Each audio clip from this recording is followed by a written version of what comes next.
multiple poetry anthologies.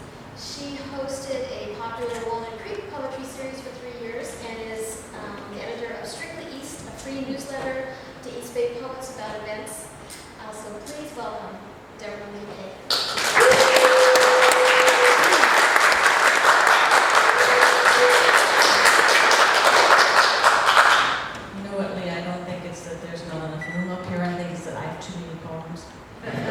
I never can decide ahead of time, so I just bring a lot. A lot. That's a very technical number. I'm a little different. I love the microphone, and you can clap all you want. So, I would like to start with something brand new, which I don't often do. But I heard people discussing aging before the reading started. And I hear this so much lately, since I'm moving into my 50s, and everybody's always complaining about wrinkles, and how they sag, and how they can't run as far as they used to, and their children make them tired, and on and on. And I don't feel that way about aging, and I don't feel that way about wrinkles. So this is kind of my answer to that whole whiny crew. It's called facing things. I value my wrinkles as conversation pieces. When I was young with flawless skin, my face said, I have experienced nothing. I am exciting to have sex with. I will misunderstand and judge you. I have the sympathy of a rock. I have not faced a thing. No more bikinis. My skin doesn't fall into the public domain anymore. Noticed by only the few, my face says, talk to me. I have lived with pain. I have stories to tell. I have made mistakes I understand. I know about longing for things and waiting and giving up on longing. Swallowing life's bitter coffee each morning unsweetened by ignorance. Now that my life is slowing down, I have time to listen. I prefer to stick to intelligent conversation. Don't ask me to pay to be restored to a bland and blinding smile. And as for sex, my principal organ has always been the brain.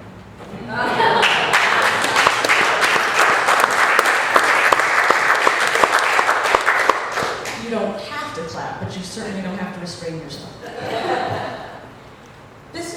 This is very old. 1978, my goodness. It's kind of about class reunions with old friends, and it's called The Last Time I Saw Sheila.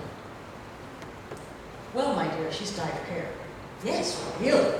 And she's gained weight since 62, but honestly, I couldn't say more. Well, yes, we did spend the whole afternoon together over coffee, and then shopping at Magnum's, and of course talking the whole time fit to beat the band. Oh, about everything significant, I suppose. My husband, his salary, her career, her salary. Automobiles, old times, the shocking steel-car affairs.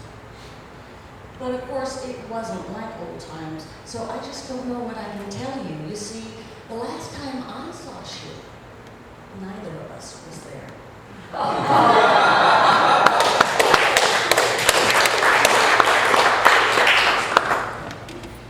And this is a little snarky. It's about, I'm afraid we all know this, the kind of friend who just shows up in your life and won't leave and you didn't ask them in the first place. It's called Satellite. And of course, she is not here, and actually not my friend anymore.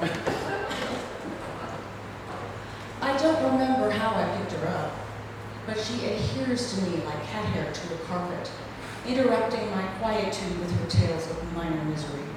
Her leg hurts. Perhaps it's phlebitis. Or cancer. Her cat scab where she picks at them and will not heal. How strange. Her allergies are like the seven tasks of Hercules, and she is depressed about her relationships, or lack of relationships, or she is depressed in any case, and too delicate for the doctor's medications. Can't afford therapy, hates hospitals, hates any kind of change, she says, is what she needs. Somebody to hold her, rub her back, call her, talk to her, listen to her. Why will no one listen to her? Why does no one invite her anywhere? She doesn't know how to make small talk.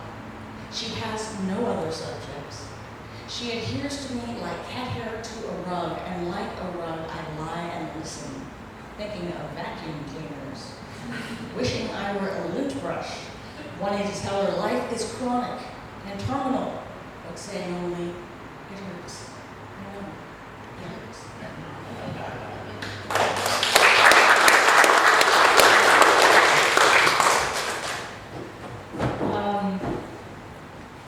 I never decide these things ahead of time. I just give myself a list and then pick from the buffet. This is something that I actually started to write as a tribute to my husband, and then I realized it was about a whole large group of people that just don't get any credit in our world. And the title gives it away if I can find it. In praise of mild-mannered men, for St. Paul. His ego, he said, was too crabbed and dark a place to live in, so he moved out. His queer gift is perspective, gazing calm across the fields of life, like any honest ox, steady and quiet he pulls to raise the vegetables that oxen never eat. He will not retire. One day he'll go into the killing chute, tail nodding gently to and fro, so that the farmer's children may have beef. Perhaps, in the dust-mote galaxy of the barn, piling the trough with highly cultured weeds he thinks the oxen need from him, the farmer realizes he could not survive without this central animal.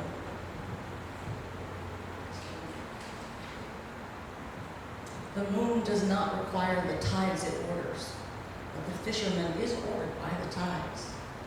The oxen, like the moon, are solid and eternal, undemanding. Perhaps he thinks these things. Perhaps not. He just wants his acres plowed. The moon is unaffected if some humans choose to walk on it, or rather on its surfaces. And the mild-mannered men, like oxen, like the moon, will tolerate them, nourish them, outlast them. These things are not sleeping, but at peace. They need prove nothing to us. They are very large.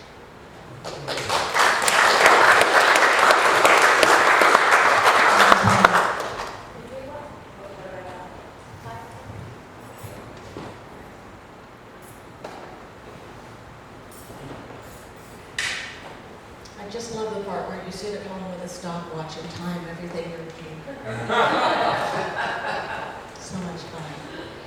Well, this one was a request from Ronnie. It's called Redheads. And you can't imagine where the inspiration for this came from.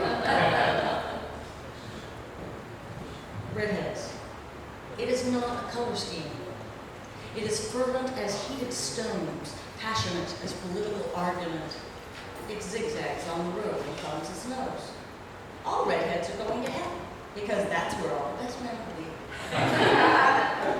They will not sit primly, knees and ankles together. They will not drink their milk. They want champagne or whiskey. They have halos only at sunset, a roiling fanfare blazing behind them for the dark coming down. Some are born to the breed. Some of us invoke the spell, squinting over the magic plastic lamp, rubbing the genie into our hair, and behold it. Never again will I wear pastels or fade into the crowd. I am a jangling bracelet in the boardroom. I will thrash boldly upstream, subtle as a salmon, risking the ravenous fisherman. Call me a candle and light me at both ends. I will flame like summer and vanish, while others bleach for decades under fluorescent lights.